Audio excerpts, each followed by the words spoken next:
क्या पाकिस्तान के पठान अपनी गुलामी की जंजीरों को तोड़ पाएंगे? क्या अफगानिस्तान ग्रेटर अफगानिस्तान बन पाएगा? क्या अफगानिस्तान और पाकिस्तान के पठान मिलकर पख्तूनिस्तान बनाएंगे? इन्हीं सवालों का जवाब ढूंढते हैं और आज हम बात करने वाले हैं अपने खास मेहमानों से।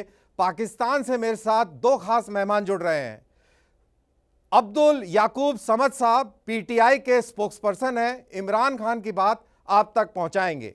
वहीं दूसरी तरफ आरजू काजमी साहिबा हैं, इनको आपने अक्सर टेलीविजन चैनलों पर देखा होगा, बड़ी बेबाकी से अपनी बात को रखती हैं और यहाँ के लोग उनकी सलामती की दुआ भी खूब करते हैं। इंडिया का पक्ष रखेंगे रमनीक मान साहब, इनको आपने अक्सर टेलीविजन चैनलों पर राष्ट्र की बात को राष्ट्रवाद से देते सुना होगा। तो शुरुआत हम करते हैं अब्दुल समाद साहब से। समाद साहब, इमरान खान ने कहा कि तालिबान ने गुलामी की जंजीरों को तोड़ दिया, तो क्या आपको लगता है कि अब पठान भी 74 साल की ये गुलामी की जंजीरों को तोड़ देंगे और जो दहशतगर्दी वर्दी में जो दिखती है उसको उखाड़ फेंकेंगे? देखिए, आपको कर्नल दनवीर साहब, आपको लगता है कि पठान जो है वो किसी की गुलामी में आ सकता है या पठान के ऊपर आप रूल कर सकते हैं? पास्ट जो एक्सपीरियंस रहा है अफगानिस्तान को, तो ग्रेव ऑफ अंपायर्स कहते हैं ना, ग्रेव यार्ड ऑफ अंपायर्स। तो ये तो उन सल्तनतों का, सुपर पावर्स का ग्रेव यार्ड साबित हुए और अब अमेरिका की जो रऊनत है वो भी अफगानिस्तान में दफन हो गई। तो आज की इस मॉडर्न और आज की इस दुनिया में जो बेहतरीन टेक्नोलॉजी के साथ जो सैटेलाइट्स हो गए, आप तो बेहतर समझते हैं इन चीजों को, जी आर्टिफिशियल देखिए, इंटेलिजेंस मैं दुनिया का आपकी बात जदीद तरीन बिल्कुल असलाह। एकदम पकड़ रहा हूं, मैं समझ रहा हूं, लेकिन आपको भी मालूम है कि आपका भी कानून फाटा रीजन के अंदर 2011 तक नहीं चलता था, ये आपको भी मालूम है। आऊंगा आपके पास में। आरजू काजमी साहिबा, यही सवाल आपसे कि क्या पाकिस्तान के पठान आज़ादी की लहर में ये भी आज़ाद होंगे क्या? क्योंकि इमरान खान ने कहा है कि अफगानिस्तान ने आज़ादी हासिल कर ली है और अक्सरियत इसमें पश्तूनों की है, तो क्या पश्तून भी आज़ाद होंगे पाकिस्तान के? नहीं सर, मुझे ऐसा कुछ नहीं लगता कि पाकिस्तान के जो पश्तून हैं वो अलग होना चाहते हों।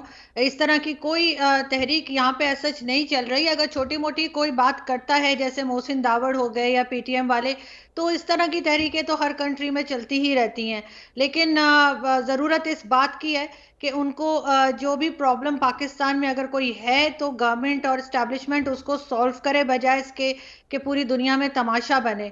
वैसे जिन पठानों को मैं जानती हूँ, जहां तक केपीके की बात अगर आप करें, बलूचिस्तान की ना करें, तो यहाँ पे ऐसी कोई तहरीक नहीं है। बलूचिस्तान में आप कह सकते हैं कि एक दो ग्रुप देखिए, जरूर है ये बात कर रहे नहीं हैं। आरजू साहिबा, ठीक है आप पाकिस्तान का पक्ष रख रही हैं, लेकिन यह भी बात तो सही है कि अफगानिस्तान के पठान और पाकिस्तान के पठान ड्यूरेंट लाइन को नहीं मानते।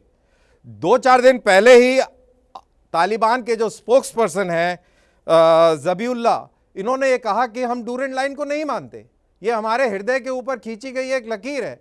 तो इसको आप कैसे देखेंगी? नहीं सर, किसी के ना मानने से ऐसा तो नहीं हो जाएगा कि वो लाइन ना रहे। बिल्कुल वो अपनी जगह पर है। और हमारे यहाँ तो आप जानते हैं कि बॉर्डर हैं, चाहे वो चाइना के साथ हो या भारत या अफगानिस्तान के साथ।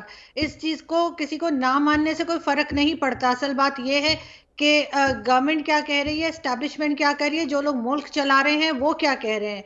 लेकिन फिर वो भी जो जो मुल्क चला रहे हैं वो तो बड़ा साफ साफ कह रहे हैं कि आज़ादी की लड़ाई में तालिबान ने जीत हासिल करी है, जंजीरों को तोड़ दिया है। तो तालिबान तो बेसिकली पश्तून है, तो पश्तूनों ने अगर जंजीरों को तोड़ा है तो आपके यहाँ भी तो ऐसी आवाज़ें उठ रही हैं। ये नारा कहाँ लगा कि ये जो दहशतगर्दी है इसके पीछे वर्दी है? मोहसिन डावर कौन है? पश्तीन कौन है? ये सब कौन लोग हैं? खटक साहब कौन है?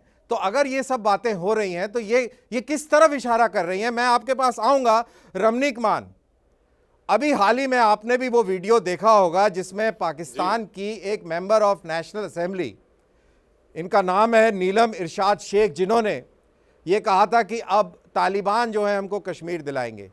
तो क्या ऐसी स्थितियां बन रही हैं कि अब तालिबान पख्तूनवा को आज़ाद करवाएंगे और एक पख्तूनिस्तान बनवाएंगे? कल साहब, वैसे जहाँ तक बातें दोनों अब्दुल समाद साहब ने और आरजू जी ने कही हैं, उसके अंदर कहीं कॉन्फिडेंस जो है इनके कहने के लहजे में या इनकी बातों में वो झलक नहीं रहा। आरजू जी ने बिल्कुल एक जिसे कहते हैं कि इनडायरेक्टली एडमिट किया है कि खैबर की तो मैं बात नहीं करूंगी, पर बलूचिस्तान के अंदर जो है वहाँ पे कुछ दिक्कतें हैं। मैं आपकी जानकारी के लिए, आपके बेनिफिट के लिए बता दूं आरजू जी, पाकिस्तान का बॉर्डर या तो भारत से लगता है या दूसरी तरफ ईरान से लगता है या बलूचिस्तान से लगता है, सिंध से लगता है।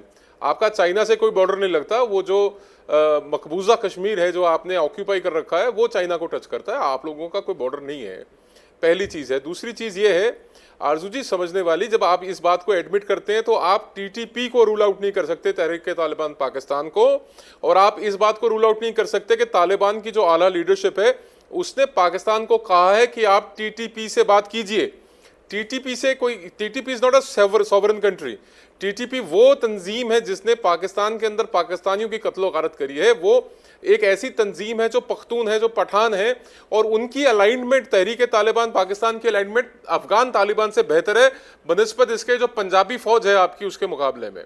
तो आने वाले वक्त में चाहे आप कहते हैं कि शुतुरमुर्ग रेत के अंदर सिर दे के ये मान ले कि वहां पे सब कुछ all is well, all is not well, all is not well in Pakistan. बिल्कुल बिल्कुल। और ये जो कर्नल दानवीर का आज का मौजू है, इनके जो पाकिस्तानी शुतुरमुर्ग हैं, इनको ये चीज नजर नहीं आ रही, ये नारे सुनाई नहीं दे रहे इनको कि ये जो दहशतगर्दी है इसके पीछे वर्दी है। साथ ही साथ एक सर्वे भी हुआ था हाल ही में प्यू इंटरनेशनल सलाम तालिबान, उसके अंदर सर सलाम तालिबान भूल रहे हैं ये सलाम तालिबान भूल रहे हैं। सलाम तालिबान। और ये जो मैं सर्वे की बात कर रहा हूं इसके अंदर 99% पख्तूनों ने ये कहा कि हमको शरिया चाहिए। अगर ये शरिया आती है तो समाज साहब आप कहां होंगे और आपका पाकिस्तान वहां पर कैसे खड़ा होगा? देखें, शरिया लॉ की डिमांड करना तो एक बुनियादी हक है एक मुसलमान का, कि वो अगर किसी मुस्लिम स्टेट में रह रहा है जैसे पाकिस्तान है या सऊदी है, सऊदीया में भी शरिया लॉ जो है वो कम्प्लीटली इम्प्लीमेंटेड नहीं है। अगर यहाँ का कोई शहरी ये कहता है कि उसको शरिया लॉ चाहिए तो वो अपनी फंडामेंटल राइट्स की बात कर रहा है, लेकिन शरिया लॉ आएगा कैसे? जाहिर है यहाँ पे कॉन्स्टिट्यूशन है, अगर मेजॉरिटी लेकिन समाज साहब शरिया लॉ तहरीके तालिबान पाकिस्तान लाएगी, शरिया लॉ पठान लेके आएंगे, और आपके आइन को तो गैर इस्लामी मानते हैं। वो कहते हैं ये इस्लामी है ही नहीं, किताब सिर्फ एक है, हम एक ही किताब को मानेंगे। और अगर आप शरिया की बात कर रहे हैं कि सऊदी अरेबिया में शरिया उस तरीके से नहीं है, तो आप तालिबानी शरिया को तो मानते हैं ना, तो वो आपके पास लगेगा। तो मैं आता हूं, आपने बात करी कि शरिया जो है ये बुनियादी हुकूक है। आरजू काजमी साहिबा, ये बुनियादी हुकूक जब लागू होगा तो आपको भी बुरके में बैठकर हमारे प्रोग्राम में अगली बार आना पड़ेगा, और हो सकता है शायद आपको मुल्क से पलायन भी करना पड़े। मैं तो बिल्कुल जी शरिया लॉ को सपोर्ट नहीं करती, और मेरा ख्याल है कि पाकिस्तान को मज़हब से अलग हट के चलाना चाहिए, और यहाँ पे इन एजुकेशन और इकोनॉमी और हेल्थ सेक्टर में काम करने की ज़रूरत है। और ये पीपल रिपब्लिक ऑफ पाकिस्तान होना चाहिए, इस्लामिक रिपब्लिक ऑफ पाकिस्तान नहीं होना चाहिए। तो मैं साफ कहती हूं। आप इतनी दिलेरी दिखा रही हैं, मेरे को तो कई बार डर लगता है कि आप इस्लामिक रिपब्लिक को छोड़कर और पीपल्स रिपब्लिक की बात कर रही हैं। लेकिन अगर पीपल्स रिपब्लिक आप चाइना से जोड़ रही हैं तो फिर तो तौबा करनी चाहिए। रमनीक मान साहब, आप कुछ कहना चाह रहे हैं? रमनीक मान साहब, मैं ये कहना चाह रहा हूं कि दोनों पैनलिस्ट पाकिस्तान से, उनसे जी दोनों पैनलिस्ट जो पाकिस्तान से, उनसे एक सवाल पूछा जाए कि इस्लाम बड़ा या आईन? अगर इस्लाम बड़ा है, और जैसे अब्दुल समाद साहब कह रहे हैं कि बुनियादी हक है, ये हकूक है एक मुसलमान का कि वो अपने मुल्क में, इस्लामी मुल्क में शरिया की डिमांड करे, तो दे दे ना। इमरान खान, आपको किसने रोका है साहब? आपको चाहिए कि आप तुरंत प्रभाव से पाकिस्तान के अंदर शरिया लागू कर दीजिए, और आप इग्नोर मत कीजिएगा। बिल्कुल यही सवाल कराची तक मदरसों पे, बिल्डिंगों के ऊपर सलाम तालिबान साहब, मैं यही सवाल अब्दुल समाद साहब से ऐड करके पूछता हूं कि अगर ऐसा हो गया समाद साहब, तो आप लोगों की जो दोहरी किस्म की जिंदगी पाकिस्तान में है, जिसके बारे में हम सब जानते हैं, वो कैसे चलेगी? तो आपका तो खुद का जीना बहुत दुश्वार हो जाएगा। तो ये कैसे शरिया लॉ लगेगा और कैसे आप जी पाएंगे, आजाद सांस कैसे ले पाएंगे आप? देखिए कर्नल साहब, ये बड़ी मिसकंसेप्शन है कि खुदा वो कहते हैं, वैसे डरा रहे होते हैं कि शरिया नाफिज हो गई तो क्या हो जाएगा। नहीं, आप एक तो जब शायद आप नहीं समझते लॉ को, मैं ये कह रहा हूं कि पाकिस्तान के अंदर, हम पूरा लॉ समझते हैं, और वो लॉ हमको शरिया लॉ अफगानिस्तान और काबुल की सड़कों पर नजर आ रहा है। समाज साहब, देखिए, मैं वो बात पूरी एक तरह हमें बात- नजर आ रहा है। और कर्नल आपके साहब, खैबर इनसे- पख्तूनवा कर्नल- में पख्तूनिस्तान बनने जा रहा है, वहां भी शरिया लागू होगा, वहां भी शरिया लागू होगा, तो तब शरिया आप कैसे लागू अपने होने आप को के रोकेंगे, लिए ये कोई बताइए। तरीका कार वजह होगा कि पार्लियामेंट ही लाएगी ना शरिया लॉ। अगर पार्लियामेंट का मतलब ये कि आपके मेजॉरिटी से कोई पार्लियामेंट को लॉ कोई है, मानेगा तब तो उसकी कोई सुनेगा, आपकी पार्लियामेंट को तो उखाड़ के फेंक देंगे। तो ये तो अगर तालिबानियों इस तरह ने, से जैसा कहना, तो इमरान ये तो खान, दीवाने का आपके ख्वाब इमरान हो खान सकता है। कहते हैं ये किसी कि दीवाने का उन्होंने ख्वाब हो सकता है। गुलामी की जंजीरों को तोड़ दिया है, तो अगर वो गुलामी की इस तरह जंजीरें का तोड़ शरिया दी जिस तरह तो की आपका आप पार्लियामेंट करने कहां की बात जाएगा, कर रहे हैं, कहां ये जाएंगे दीवाने का आपके ख्वाब एमएनए, है। और आप नाफिज- पीटीआई के स्पोक्स पर्सन हैं, आप कहां जाएंगे? आप तो कोई इस्लामी तंजीम नहीं है, आप तो गैर इस्लामी हैं टीटीपी और तालिबान के हिसाब से। तो वो मैं उस लिहाज से पूछ रहा हूं कि आपका अस्तित्व क्या रहेगा शरिया वाले पाकिस्तान के अंदर। देखिए, शरिया लॉ हो, अंग्रेज का कानून हो, कोई भी कानून हो, किसी कानून को बंदूक की नोक पर पाकिस्तान में नाफिज नहीं किया जा सकता। उसकी लेकिन वजह ये आपने है, काबुल में तो नाफिज करवा दिया बंदूक की नोक पर। आपकी आईएसआई और पाकिस्तान की फौज ने तालिबान को काबुल में तो बिठा दिया, वहां पे देखा आपने तस्वीरें।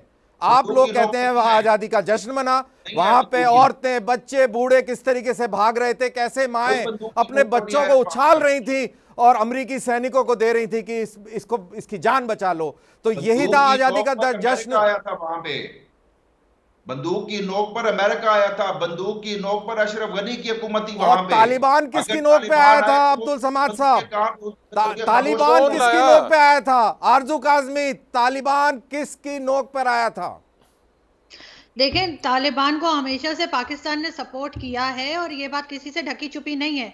और अब खुल्लम खुल्ला कर रहे हैं। जहां तक शरीयत लॉ की बात ये कर रहे हैं, अगर शरीयत लॉ नहीं होता तो खुल्लम खुल्ला सब चीजें हो रही होती हैं। पाकिस्तान में आज भी आराम से अल्कोहल भी मिल जाती है, ड्रग्स भी मिल जाती है, हर चीज मिल जाती है। शरीयत लॉ लगा देंगे तो छुप के मिलने लगेगी। ये चीज रुकती तो नहीं है, यही तो मैं कह रही हूँ, दोहरा में आ रहे हैं, डबल नहीं स्टैंडर्ड्स आरजू हैं, काजमी जिसकी साहिबा, वजह यही से तो कर आप रहे हैं। पॉइंट मिस कर रही हैं। अगर तालिबानी कानून लगेगा, जिस तरीके से तालिबान काबुल पे काबिज हुआ है, जिस तरीके से तालिबान ने 1.0 के अंदर अपना असली रूप दिखाया था और अब फिर दिखाने जा रहा है, आपको लगता है कि आपके मुल्क के अंदर छुपे छुपे अल्कोहल मिलेगा और सारी अय्याशियां जो आजकल चलती हैं वो उसको चलने देंगे? ये आपकी गलत फहमी है। रमनीक मान साहब, मेरे को ये बताइए, अभी जैसे आरजू काजमी ने कहा, उधर समाद कह रहे हैं, आपको कहीं इनके अंदर दोगलापन नहीं लगता, जो कि पूरी दुनिया कह रही है कि पाकिस्तान एक दोगला मुल्क है? आपको इनकी बात में विरोधाभास नजर नहीं आता?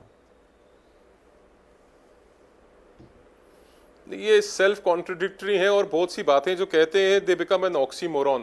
पर दोनों में से किसी ने इस बात का जवाब नहीं दिया कि इस्लाम बड़ा या आइन। दूसरी बात, अभी शेख राशिद साहब खुद हैं इनके, उन्होंने एडमिट किया है कि तालिबान की जो आला हुकूमत है, एक मिनट रुकिए, मैं बता रहा हूँ, शेख राशिद की बात कर रहा हूँ।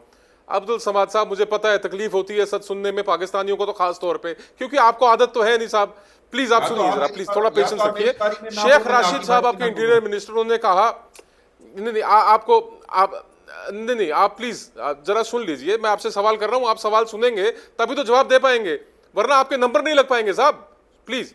शेख राशिद साहब ने कहा कि हमने तालिबान यहीं पैदा हुआ, तालिबान को तालीम और तरबियत हमने दी, वो आपकी तालीम और तरबियत लेके अब आज कहर ढा रहे हैं अफगानिस्तान के अंदर। और आप बात करते हैं पार्लियामेंट और कॉन्स्टिट्यूशन की, तो पार्लियामेंट और कॉन्स्टिट्यूशन तो अफगानिस्तान में भी था। वहां पे क्या हुआ? वहां पे अमरुल्ला साले कहते हैं कि कॉन्स्टिट्यूशन के मुताबिक अब मैं राष्ट्रपति हूं, पर आप उनको मानते नहीं है। तीसरी और अगली बात जो है कि आपके जो बाबर इफ्तिकार हैं, बाबर इफ्तिकार ने कहा कि हम तालिबान को मिलिट्री ट्रेनिंग देने के लिए तैयार हैं। वो तो आप पहले भी दे रहे थे, अब आप ऑफिशियली देना चाहते हैं। तो जितनी सारी बातें आप करते हैं, चाहे वो ड्रग्स के बारे में हो, अल्कोहल के बारे में हो, तो ड्रग्स को लेके तो खैर इमरान खान साहब आपके देखिए आपकी पार्टी के आला नेता हैं, आपके वजीर आजम हैं, उनके विषय में तो दुनिया जानती है। उनकी बीवी ने, उनकी जो एक्स वाइफ है, उन्होंने उनके बारे में किताब लिखी है। तो वो सब चीजें तो आपके मुल्क में रुकने वाली नहीं है। आरजू ठीक कह रही है, आज खुल्लम खुल्ला हो रहा है, कल को ढके छुपे तरीके से होगा। पर ये सच है कि डूरेंट लाइन को कोई भी पठान नहीं मानता, और दुनिया की तारीख में हिंदुस्तान की जो तहजीब है वो 10,000 साल से ज्यादा पुरानी है। डूरेंट लाइन को कोई नहीं मानता। और अभी जो विजुअल्स कल देखने को मिले, किस तरीके से स्पिन बोल्दक के अंदर हजारों हजारों की तादाद में अफगानियों ने डूरेंट लाइन के परखच्चे उड़ा दिए, गेट उखाड़ के फेंक दिए और हजारों की तादाद में पाकिस्तान में आकर घुस खड़े हुए। तो अब पाकिस्तान के लिए एक बहुत बड़ा रियल चैलेंज है, चाहे ये कितने भी बड़े शतुर्मुर्ग बन जाएं, लेकिन ये चैलेंज है। जहां एक तरफ आप तालिबान के ऊपर चढ़कर सवारी करना पसंद करते हैं अफगानिस्तान में, उसी तालिबान को कैसे रोकेंगे खैबर पख्तूनख्वा में?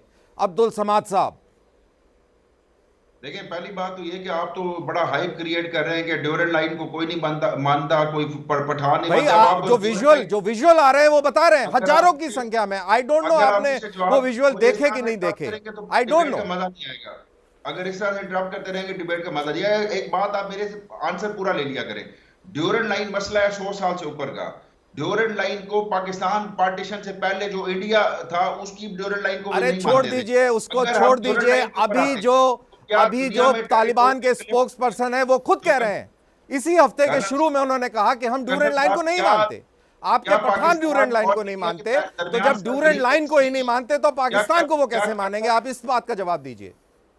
ये तो दुनिया में टेरिटोरियल कॉन्फ्लिक्ट्स हैं, वो तो सऊदी और कुवैत के दरमियान तो में भी है। बेसिकली आप मानते हैं कि ड्यूरल लाइन एक कॉन्फ्लिक्ट है। आरजू काज़मी, ये आखिरी सवाल आपसे कि अगर ये ड्यूरल लाइन को नहीं मानते हैं और ड्यूरल लाइन के परखच्चे उड़ा दिए कल स्पिन बुलदक में, तो आपको नहीं लगता कि इस्लामाबाद अब महफूज नहीं है और आपको भी अपने आप को बुर्के से ढकना पड़ेगा आने वाले समय में?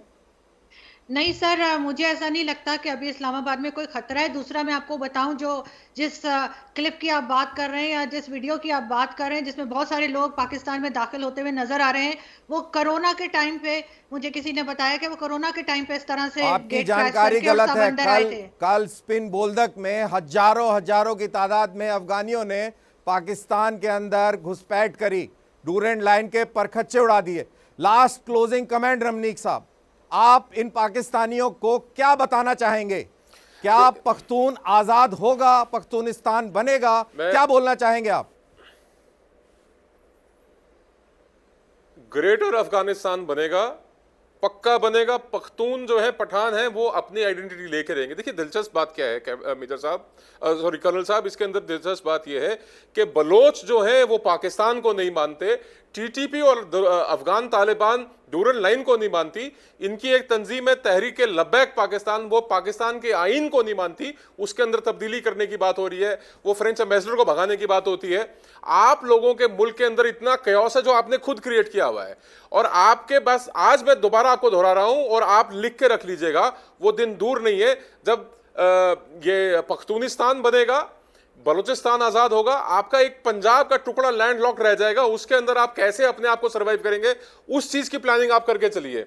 और पठान जो है वो अगर आज इमरान खान के पीछे बिल्कुल सही कहा रमनीक मान, जब से ये आजाद हुए तब से इनको इसी खौफ के सताए हुए हैं कि इनका मुल्क टूट जाएगा, बिखर जाएगा। और लेकिन जिस तरीके की इनकी नीतियां रही हैं, आज ये खौफ असलियत में बदलता नजर आ रहा है। सारे मेहमानों का बहुत बहुत शुक्रिया कि आपने इस बहस में हिस्सा लिया।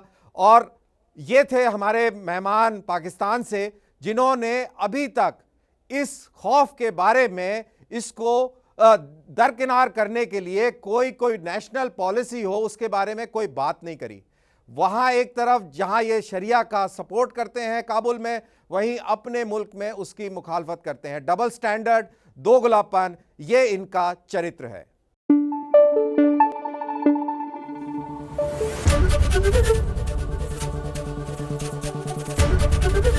एबीपी न्यूज आपको रखे आगे।